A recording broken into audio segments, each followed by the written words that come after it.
กันอย่างไร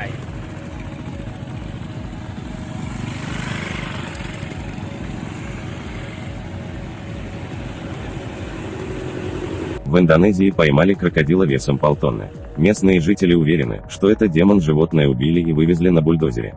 На прошлой неделе жители деревни на островах Банка Белитунг в Индонезии поймали крокодила длиной более 4 метров и весом около 500 килограмм. По словам местных жителей, рептилия терроризировала их и накануне напала на нескольких человек.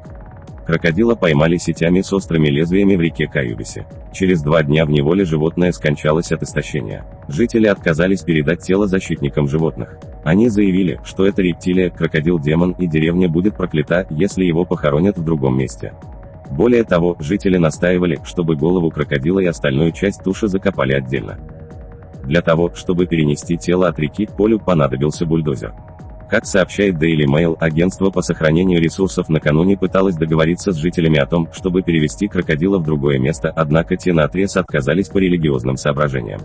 По оценкам зоологов, рептилии было около 50 лет, а в его пасти не было зубов. Перед захоронением местные жители провели специальный ритуал с отрезанием головы рептилии.